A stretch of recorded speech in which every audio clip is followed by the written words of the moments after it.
Okay, so Go-Pulse version 3.3 has just been released. This is a major update that rebases from Go Ethereum Geth version 1.13.13 to v1.16.3. This release brings significant performance improvements. Thank you, Ethereum, for testing software on mainnet ETH before it benefits our integration into PulseChain. Somebody just made that joke again in the chat. Thanks, Vitalik. Thank you for Ethereum for being our test net. Salute to you guys. But yeah, another update here, and I think he has another follow-up to this that you mentioned earlier. Yeah. So you can run your own archive node under 2 terabytes now. And what was it before? Yeah, he says it. So just sync from scratch. Don't update an existing DB. If you want that ability, which the path-based DB instead of hash-based DB brings, it is probably one of the best features of this release. Archive nodes used to take 12 plus terabytes. So explain what this all means, Ewok, for us. Well, to the best of my ability, there is a difference between a path-based database or a hash-based database. So apparently that's what the improvements were made. It takes so much less space to do the same thing, is what he's getting at. Now, I didn't get into read all of these improvements, but I completely agree. You know, you said what Go Pulse is that? What is that? When I first saw that, I'm like, what is he saying here? Yeah, well, I think a lot of people read it and thought that it was the Go Pulse website, like that. But Go, like if you do Go Ethereum, that's the language that this is written in. And I've seen, you know, when you hear people talk about Geth, well, Go Pulse is the same thing. It'd be GPLS instead. That's the Go is the language that a lot of this stuff is written in. So, yeah, I mean, again, more updates. These things are the improvement alone in just the space that it takes to archive a node is incredible, right? It was taking 12 terabytes. Now you're down to 2. And, you know, you can set them, I think, if you don't have to run a full archive node, you can also make them prune themselves, right? So you can keep a 500 gigabyte pruned archive that will still keep up to date. Now it will prune as it goes and get rid of the older stuff, which, you know, a lot of people can do that too. I don't know that you can do that while you're operating a node. But if you want to run your own node that isn't a validator, I'm sorry, that's what I meant, validator, not node.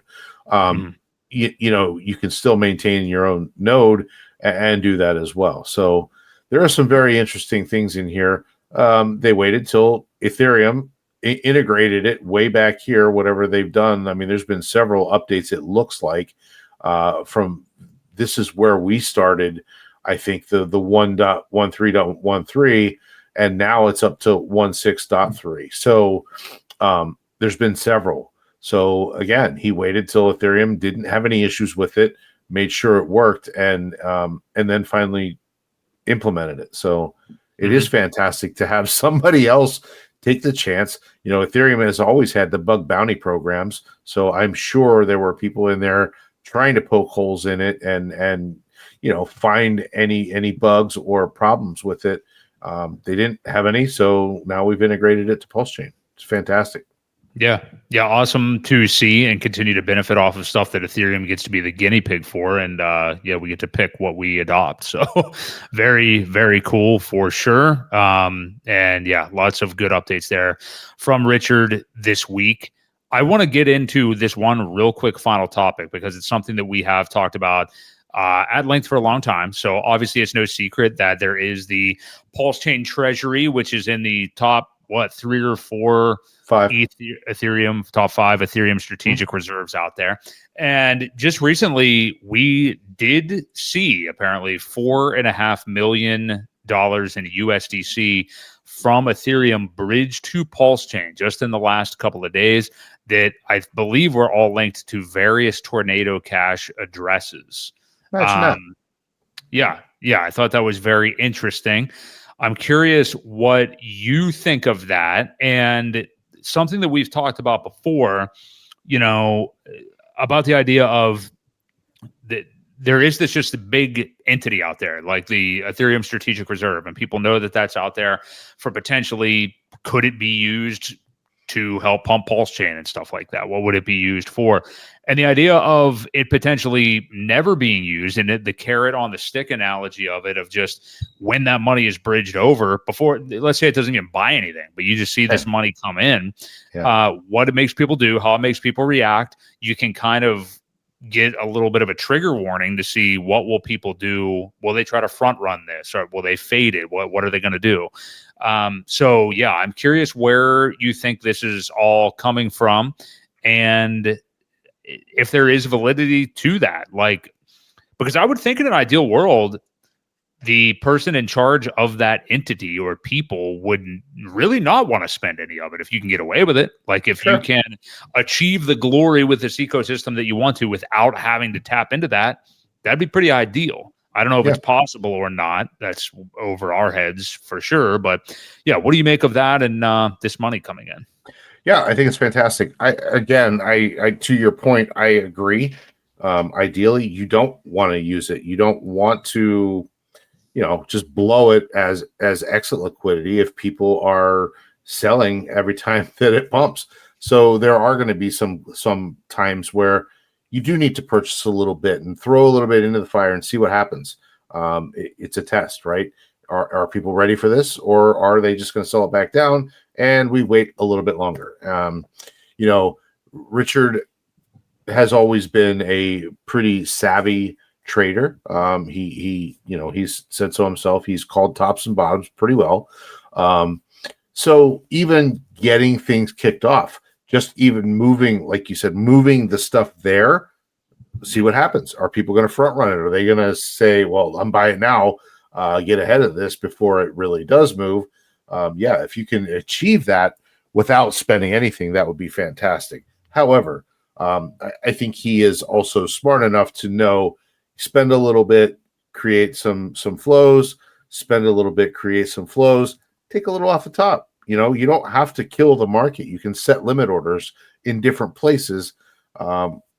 So that's possible without hurting the market. So there are ways to do it where you inject some money, maybe even make a little more. That is possible, but you don't have to kill the price to do that. And there are so many ways out there, that we've talked about before, where you can make that happen. So yeah, even like I said, I wouldn't expect it to just go in and never come back out. Like I wouldn't see that happening. Ideally, you make even, you break even, or make a little bit. I don't think Richard's here to take money from people. Again, I don't think he wants to lose a stack either. So if it can be done, in a way that's very strategic, to where, yes, you put some in and then take a little bit out later. I see that as a highly probable scenario. Yeah, I think so too. And there's a lot of options, a lot of different things that you can do. I mean, that's one nice thing about it, is it does afford you options. And clearly, like Richard, like a lot of people, this is the thing that I think people have gotten wrong, and I understand what their thought process was with this, but saying things to those of us that are invested in PulseChain, like, you keep calling this a PulseChain treasury, like it's another man's money. What are you talking about?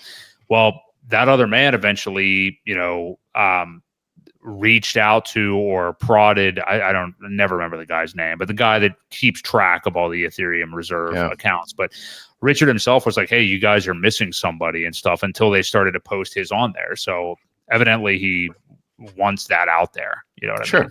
For some reason or another. Hey, listen, it's an advertisement, right? It is a big billboard of who the hell's PulseChain. For those that don't know, you see the rankings and you see it on there. It may get people to look into it. Who's PulseChain? Who's these people that have all this ETH? What's going on over there? And then they read into it, and why not? Right? It's all you're doing is parking your money. It's not costing you anything. It is a free advertisement for your whole ecosystem. So I agree completely.